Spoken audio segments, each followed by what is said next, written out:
Once you've figured out the concept and created your landing page workflow, you need to add specific fields to the form which your visitors will submit. In this video, I want to show you how to edit the form of your landing page. From the Landing Pages area in Act Marketing Automation, locate the landing page from this list and click the Open button. This takes you to a workflow view of the landing page. From here, we'll click the Form box.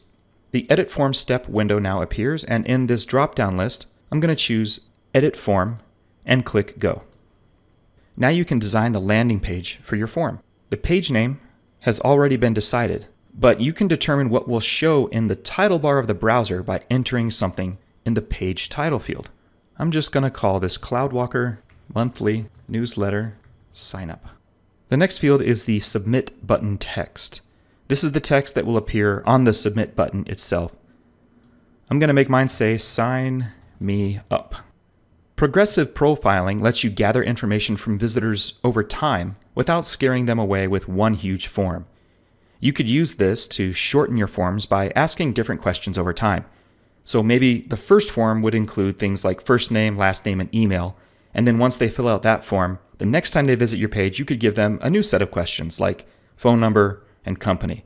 You could then continue this over several visits to slowly gather information instead of trying to collect it all at once. I'm going to skip this step for now though. The next thing to do is to go to the Actions menu and choose Save.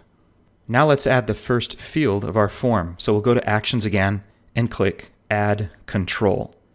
A control is just another word for a field on your form. The first control that I want to add will be first name. So I need to choose the type of field or control that this will be. There are about 20 to choose from on this list, but I only need a single text box for my first name control. So I'll choose that and click Add Control. This brings us to the Edit Question screen. A question refers to the information that we're trying to gather. It could range anywhere from survey questions to just simple contact information. So my first question is going to be first name. The empty message text field is what will appear in the box in gray italicized text before they type anything. This is a good way to help suggest a response. I'm just going to put first name in there again. For default value, I don't want to put anything in this field. And I do want to require an answer for this question, so I'll check this box. If someone does not answer a required question, it's a good idea to use this field to gently prompt them to do so. So here I'm going to put, "Please provide your first name." Next up is the width and the height of the single text box. I don't want to change that at all, but I do want to map the answers to a specific field in my ACT database. So I'm going to leave contact selected in this first one, and then in the second dropdown, I need to locate the field titled first name.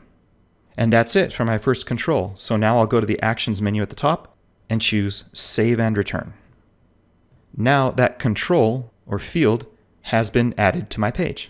Now to add a second control for last name, I can either go to my Actions menu and choose Add Control, or I could simply click the plus button above my first name control. This will add a new control after it. I'm going to pause now and add controls for last name, email address, company name, and complete mailing address information.